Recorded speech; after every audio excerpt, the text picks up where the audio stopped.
จะอยู่ตะกี้คอยเปิดเทิงเทิงแข่งกันตีกูถือมาใหม่ได้นะเปิดเทิงจนเมื่อยจะมากเมื่อกี้อ่ะเปิดปะนี่ขึ้นเปิดประเดียวนี่นะคะมึงดูของกระเป๋าเครียดเราใส่ไปใส่เขาไว้แล้วตีมันทันมาใส่หางไปเดี๋ยวดิบอกเครียดมากเราไปใส่มันจะพากันเห็ดช่างกว่าบ่เห็นแล้วจะเขื่อนทำงานจะทำงานแล้วก็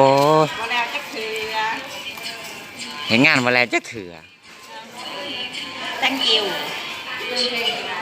ย่าฟ้านี่เลยอ่ะวาดนี่นาทีนี่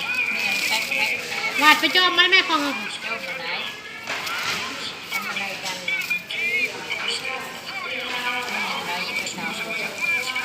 มันตาแล้ว ตลกในละคร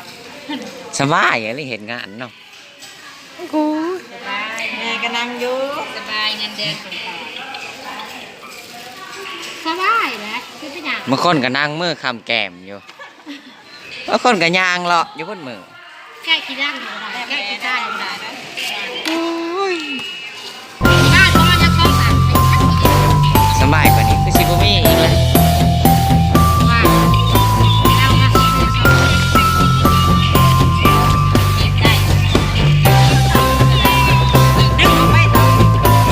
เรื่องนี้ยังสวนเริ่มพี่น้องเริ่ม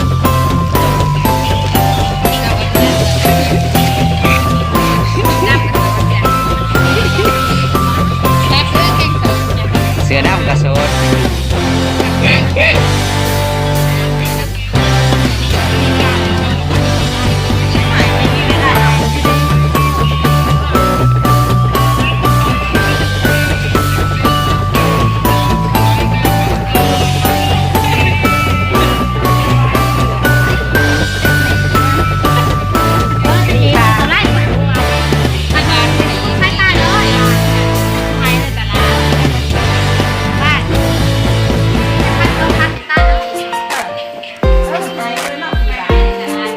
ตีนี้ที่บาร์กระทาอยู่กูผมว่าไปติดแบบไปติดยังค่ะ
คลิปนี้อย่าลืมกดไลค์กดแชร์เด้อท่านผู้ชม